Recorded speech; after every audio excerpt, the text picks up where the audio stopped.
जय माता रानी दोस्तों, आपके अपने चैनल धर्म साधना में आपका बहुत बहुत स्वागत है। माँ भगवती दुर्गा की कृपा आप और आपके पूरे परिवार पर सदा सर्वदा बनी रहे। गोस्वामी तुलसीदास ने रामचरितमानस में लिखा है, नहीं दरिद्र सम दुख जगमाही। मतलब दरिद्रता के समान दूसरा कोई दुख इस धराधाम पर है ही नहीं। और रामचरितमानस में लिखी ये लाइनें अक्षरशः सत्य हैं, परम सत्य है। लेकिन कई बार बहुत प्रयास करने के बाद भी और बहुत मेहनत करने के बाद भी धन का अर्जन नहीं हो पाता, धन की पर्याप्त मात्रा में प्राप्ति नहीं हो पाती है।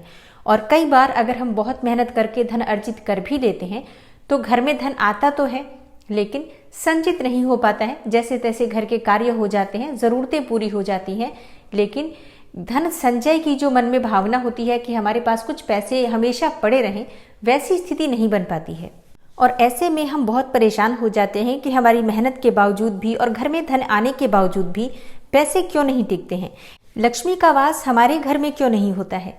कई भक्तों का मानना होता है कि वो बहुत अधिक मेहनत करते हैं, जो व्यापार या जो नौकरी वो करते हैं उसी व्यापार को कोई और करता है तो उसके घर में अच्छी बरकत है, अच्छा पैसा है, लेकिन हमारे पास उतना धन नहीं होता है। मतलब हमारे घर में लक्ष्मी का पर्याप्त मात्रा में आगमन ही नहीं होता है। तो ऐसा क्यों होता है, आज इस वीडियो में मैं आपसे बात करने वाली हूँ। देखिए, इससे पहले की वीडियो में मैंने आपसे बताया है कि किस प्रकार से माँ लक्ष्मी की आप कृपा प्राप्त कर सकते हैं, घर में धन संचय किस प्रकार से कर सकते हैं, पूजा पाठ करके किस प्रकार से हम माँ लक्ष्मी को प्रसन्न कर सकते हैं। लेकिन कई भक्तों का कहना है कि वो पूजा पाठ भी करते हैं, परिश्रम भी करते हैं, बावजूद उसके घर में धन नहीं टिकता है। तो आज की वीडियो है कि अगर आप पूजा पाठ करते हुए भी और सब कुछ प्रयास करने के बाद भी घर में धन संचय नहीं कर पाते हैं या घर में धन का पर्याप्त मात्रा में आगमन नहीं हो पाता है, तो ध्यान दीजिए आपके घर में कौन सी ऐसी गलतियां हो रही हैं जिनकी वजह से आपके घर में माँ लक्ष्मी का स्थिर वास नहीं है या फिर माँ लक्ष्मी का प्रवेश ही आपके घर में नहीं हो पा रहा है। तो आज की वीडियो बहुत महत्वपूर्ण है। अगर आप इसे पूरा देखने के बाद समझने का प्रयास करते हैं, इन दोषों को दूर करने का प्रयास करते हैं, तो विश्वास रखिए आपकी मेहनत का संपूर्ण फल भी आपको प्राप्त होता है और माँ लक्ष्मी की कृपा भी आपको प्राप्त होती है। आपके घर में धन का संचय भी होता है, धनागमन के रास्ते भी खुलते हैं और धन का आगमन भी पर्याप्त मात्रा में होता है। कहीं अधिक माँ लक्ष्मी की कृपा अगर आप पाना चाहते हैं तो ऐसे में आपको इन सभी बातों का ध्यान भी जरूर रखना चाहिए। तो वीडियो को पूरा जरूर देखिए और अगर आपको आज की वीडियो अच्छी लगे तो इसे लाइक भी जरूर कीजिए, क्योंकि आपके लाइक्स, आपके कमेंट्स मेरे लिए बहुत महत्वपूर्ण होते हैं। ये एकमात्र जरिया है जिनसे मुझे पता चलता है कि आपको ये वीडियो अच्छी लगती है और आपके लिए ये वीडियो उपयोगी है। तो अगर वीडियो अच्छी लगती है तो लाइक तो जरूर ही किया करें। इसके साथ ही कमेंट बॉक्स में माता रानी के नाम का जयकारा भी जरूर लगाएं। इससे आपको सकारात्मक ऊर्जा की प्राप्ति होती है।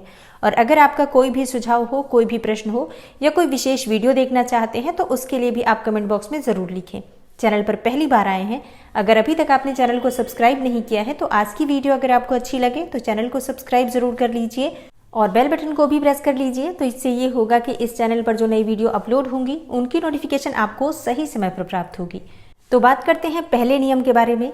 देखिए, घर की साफ सफाई रखने से माँ लक्ष्मी की कृपा मिलती है, ये बात सभी जानते हैं, लेकिन पालन कितने लोग करते हैं इस बात का। घर की साफ सफाई का मतलब सिर्फ इतना नहीं होता है कि आपने डस्टिंग कर ली, क्लीनिंग कर ली, झाड़ू पोछा कर दिया, बस हो गई घर की साफ सफाई। देखिए, इसके अलावा भी आपके घर में जो चीज़ें पड़ी हुई हैं, जिस स्थान की वो चीज़ है उसी स्थान पर होनी चाहिए।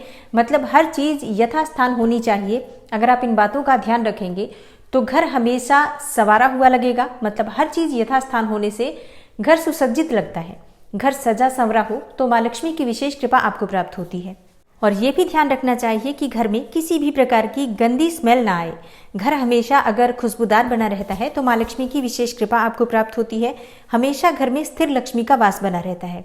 इसलिए घर में धूप बत्ती, अगरबत्ती सुबह शाम अवश्य प्रज्वलित करना चाहिए और संभव हो तो प्रतिदिन, नहीं तो कम से कम 1 या 2 बार सप्ताह में आपको गूगल की धुनी घर में अवश्य प्रज्वलित करनी चाहिए। इससे घर की नकारात्मक ऊर्जा दूर होती है, रोग बीमारियां दूर होती हैं, घर से कलह क्लेश दूर होता है। वास्तु दोष अगर किसी भी प्रकार का आपके घर में है तो वास्तु दोषों से भी मुक्ति मिलती है। और घर में स्थिर लक्ष्मी का वास अगर आप चाहते हैं तो कम से कम सप्ताह में 1 बार गूगल की धुनी अवश्य देनी चाहिए। और दूसरी जो सबसे बड़ी गलती होती है, जो कि लगभग सभी घरों में होती है, ज़्यादातर लोग सूर्योदय के बाद तक सोते रहते हैं, मतलब रात को देर से सोते हैं और सुबह सूर्योदय होने के बाद उठते हैं। अगर आपके यहाँ इस प्रकार की गलतियां हमेशा होती हैं और विशेषकर घर का मुखिया ये कार्य करता है, महिलाएं ये कार्य करती हैं, तो विश्वास रखिए आपके घर में कभी भी माँ लक्ष्मी का प्रवेश ही नहीं होगा। अगर गलती से आ भी जाए लक्ष्मी तो वो रुकेंगी नहीं, तुरंत वापस जाएंगी। तो इस बात का ध्यान जरूर रखिए कि घर की महिलाएं या घर का मुखिया देर तक ना सोए, सूर्योदय होने से पहले उठें। और शाम को भी आप अगर जल्दी से सो जाते हैं तो सुबह जल्दी नींद खुल जाएगी, आप उठ सकते हैं। अब बहुत से लोगों का प्रश्न हो सकता है कि उनका काम ऐसा होता है कि वो रात को जगते हैं, जैसे कि उनकी ड्यूटी ऐसी है कि वो रात्रि में जगते हैं और देर से घर लौटते हैं, इसलिए वो सुबह देर तक सोते हैं। तो देखिए, आप सो सकते हैं अगर आपकी इस प्रकार की ड्यूटी है, इस प्रकार के आपके काम हैं तो। लेकिन जो लोग रात्रि में सिर्फ मोबाइल की वजह से जगते हैं और सुबह देर तक उठते हैं, तो ये कार्य ठीक नहीं है। ये आप अपने घर में स्वयं ही दरिद्रता को आमंत्रित कर रहे हैं। तो ऐसा मत कीजिए। सुबह जल्दी उठिए, सूर्योदय से पहले उठकर स्नान इत्यादि करने के बाद ही आपको रसोई में जाना चाहिए, घर के किचन में जाना चाहिए। और हाँ, प्रतिदिन उगते हुए सूर्य के दर्शन कीजिए और सूर्य को जल दीजिए। तो इससे भी आपके घर में सुख समृद्धि आती है, जीवन में सफलता की प्राप्ति होती है और आपकी सफलता में जो भी बाधाएं होती हैं वो दूर होती हैं।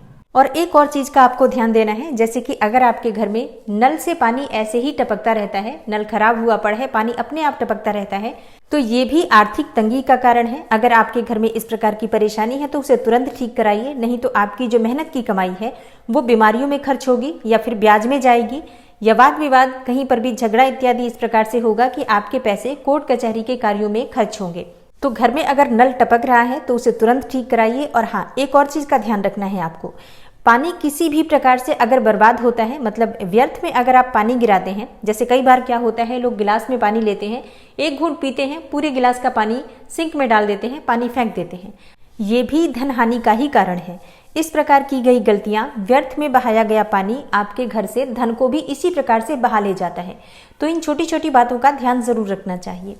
और अगर आपका कामकाज ठीक से नहीं चल रहा है, अगर आपके व्यापार में बहुत अधिक परेशानियां बढ़ रही हैं, नौकरी के लिए बहुत अधिक संघर्ष करना पड़ता है, या फिर जो भी आप कार्य कर रहे हैं, चाहे नौकरी कर रहे हैं, व्यापार कर रहे हैं, बहुत संघर्ष के बाद आपको सफलता नहीं मिल पा रही है, तो ध्यान दीजिए आपके घर में जूते चप्पलों की स्थिति क्या है। मतलब अगर आपके घर में जूते चप्पल बिखरे हुए रहते हैं, जूते का एक जोड़ा कहीं पड़ा रहता है, एक जोड़ा कहीं पड़ा रहता है, इसी प्रकार से चप्पलें भी इधर उधर पड़ी हुई रहती हैं, पूरे घर में जूते चप्पल बिखरे रहते हैं, तो ये भी एक बड़ा कारण होता है। घर के मुखिया को बहुत संघर्ष करने के बाद भी काम में सफलता नहीं मिलती है। दूसरी चीज, अगर आप फटे हुए टूटे हुए जूते चप्पल घर में रखते हैं, मतलब काम के नहीं है वो जूते चप्पल, फिर भी आपने रखा है कि कभी काम आ जाएंगे, तो इस प्रकार से अगर आप टूटे हुए जूते और चप्पलें संभाल कर रखते हैं, तो विश्वास रखिए ये आदत आपके लिए ठीक नहीं है, आपके कार्यों में आपको सफलता नहीं मिलती है। तो एक तो घर में जूते चप्पल बिखरे हुए नहीं होने चाहिए, यथास्थान उन्हें रखिए। और जो जूते चप्पल टूट जाते हैं, आप उन्हें या तो ठीक करवा लीजिए या फिर उन्हें हटा दीजिए। शनिवार के दिन घर से टूटे हुए चप्पल या जूते फेंकने चाहिए, इससे आपको कार्यों में सफलता मिलती है, संघर्ष से मुक्ति मिलती है। और हाँ, टूटी हुई चप्पलें और फटे हुए जूते भूल कर भी मत धारण कीजिए। जूते चप्पल जो भी आप धारण करते हैं उन्हें साफ सुथरा रखिए। अगर आप जूते अपने साफ रखेंगे तो आपके ऊपर शनिदेव की कृपा होती है और आपके कार्यों में आपको सफलता मिलती है। और अगर घर में धन के आगमन में या संचय में परेशानियां हो रही हैं, तो ध्यान दीजिए कहीं आपके घर में खराब या बंद पड़ी हुई घड़ी तो नहीं है। मतलब कई बार घड़ियां खराब हो जाती हैं और हम लोग उसे संभाल कर रख देते हैं, फेंकते नहीं है या फिर हटाते नहीं है या फिर ठीक नहीं करवाते हैं। या फिर कई चीजें घर में, जैसे कोई इलेक्ट्रॉनिक आइटम खराब होता है, आपकी मिक्सी खराब हो जाए, वॉशिंग मशीन खराब हो जाता है, फ्रिज खराब हो जाता है और आप लोग ठीक नहीं करवाते हैं, वो वैसे ही घर में पड़ी रहती है। अगर इस प्रकार की स्थिति आपके घर में है तो विश्वास रखिए आप कितना भी परिश्रम करेंगे, न तो धन का आगमन होगा और न ही घर में धन का संचय होगा। तो सबसे पहले अगर आपके घर में कोई भी इस प्रकार की चीज है, उसे घर से तुरंत निकालिए या फिर ठीक करवा कर रखिए, क्योंकि घर में बेकार पड़ी हुई चीजें, खराब चीजें आपके घर में राहु को स्थान देती हैं। और राहु जब घर में रहेगा तो किसी भी प्रकार से आप कितनी भी मेहनत कर लीजिए, आपके घर में माँ लक्ष्मी का आगमन नहीं होगा। और अगला और सबसे जरूरी नियम है जिसका पालन करना अत्यंत आवश्यक है, मतलब सबसे ज्यादा आवश्यक है। आपके घर की रसोई अगर हर समय गंदी रहती है, हर समय जूठे बर्तन वहां पड़े रहते हैं, सिंक में सामान बिखरा हुआ पड़ा रहता है, और आपके घर में जो राशन रहता है, जैसे कि दाल में अगर कीड़े लग जाते हैं बार बार, या चावल में कीड़े लग जाते हैं, मसालों में कीड़े लग जाते हैं, अगर इस प्रकार की स्थिति है कि आपके घर की रसोई में कीड़े बहुत ज्यादा रहते हैं, गंदगी बहुत ज़्यादा रहती है तो आपके घर में नकारात्मक ऊर्जा का वास हो जाता है और कभी भी ऐसे घर में माँ लक्ष्मी का वास नहीं होता है। तो आपका किचन आपकी बहुत सारी परेशानियों का कारण होता है। अगर आप इन बातों का ध्यान रखेंगे कि हमेशा आपका किचन साफ रहे, चीज़ें साफ रहें, जो भी चीज़ आप खरीद कर लाते हैं समय पर उसे प्रयोग कीजिए, उतनी ही मात्रा में लेकर आइए जितने की आपको आवश्यकता है, जितना कि आप कुछ दिनों में समाप्त कर लें। बहुत समय तक के लिए कोई चीज़ इकट्ठी करके मत रखिए जिससे कि उसमें कीड़े लगें, और हमेशा ध्यान रखिए धूप में रखते रहिए जिससे कि आपके घर की चीज़ें खराब ना हो।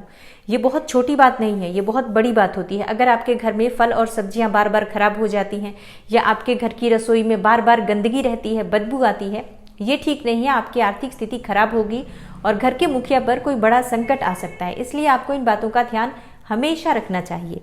और इसके अलावा घर का जो मंदिर होता है जहाँ पर आपने अपने देवी देवता विराजित कर रखे हैं, उस स्थान की सफाई हमेशा होनी चाहिए। और कई लोग होते हैं कि घर में मंदिर तो रखते हैं लेकिन प्रतिदिन नियमित तौर पर उसमें पूजा नहीं करते हैं, साफ सफाई नहीं करते हैं।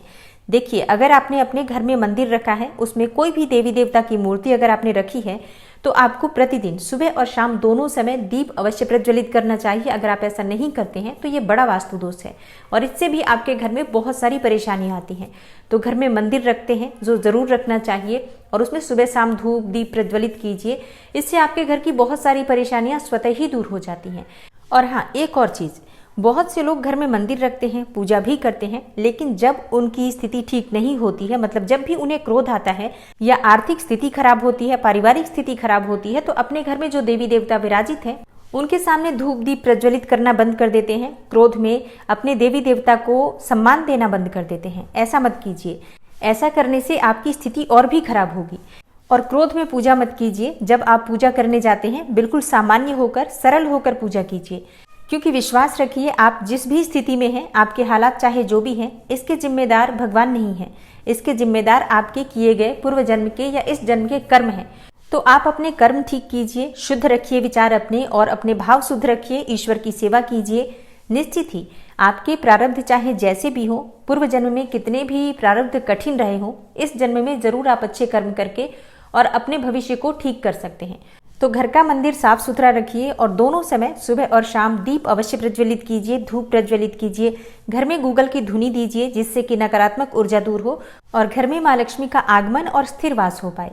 और हाँ, एक और चीज का ध्यान आपको रखना चाहिए। शाम के समय संध्या काल में न तो सोना चाहिए न ही खाना चाहिए। इस समय आपके घर के मंदिर में दीप प्रज्वलित होना चाहिए और घर के हर कोने में रोशनी जरूर होनी चाहिए। देखिए, ये कार्य आपको प्रतिदिन करना है कि शाम के समय संध्या काल में आपके घर में प्रत्येक कोने में रोशनी हो, इस बात का ध्यान रखिए। घर के मुख्य द्वार पर बाहर की तरफ पर्याप्त मात्रा में रोशनी हो, इस बात का ध्यान रखिए।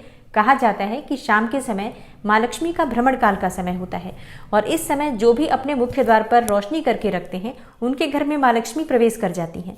तो शाम को संध्या काल में रोशनी जरूर होनी चाहिए, पूरे घर में होनी चाहिए। संभव हो तो शाम के समय मुख्य द्वार पर आप एक छोटा सा मिट्टी का दीपक, शुद्ध घी का या तिल तेल का कैसा भी प्रज्वलित कर सकते हैं। इससे घर में किसी भी प्रकार की नकारात्मक ऊर्जा का प्रवेश नहीं होता और आपके घर में माँ लक्ष्मी का प्रवेश हो जाता है। तो अगर संभव हो तो प्रतिदिन घर के मुख्य द्वार पर आप एक दीपक प्रज्वलित कर सकते हैं और नहीं कर सकते हैं तो लाइट तो जरूर जला कर रखिए। घर के मुख्य द्वार पर शाम के समय पूरी रोशनी हो, इस बात का ध्यान रखिए। तो आपके घर में स्थिर लक्ष्मी का वास हो और धन का आगमन हमेशा होता रहे, इसके लिए इन सभी बातों का ध्यान रखना भी उतना ही आवश्यक है जितना कि आपका परिश्रम करना और या फिर मंत्र जप या पूजा पाठ करना। तो जो भी आप कार्य करते हैं उसमें आपको सफलता की प्राप्ति हो, इसके लिए आप इन सभी बातों का ध्यान भी जरूर रखिए। तो आशा करती हूँ कि आज की वीडियो से आपको लाभ अवश्य होगा। अगर आपको आज की वीडियो अच्छी लगी हो, थोड़ी सी भी आपके लिए हेल्पफुल हो, तो वीडियो को लाइक कीजिए, ज़्यादा से ज़्यादा शेयर कीजिए और चैनल पर पहली बार आए हैं, अच्छी लगी हो वीडियो तो चैनल को सब्सक्राइब करके बेल आइकन को जरूर प्रेस कर लीजिए। मिलती हूँ मैं आपसे अगली वीडियो में, तब तक के लिए नमस्कार।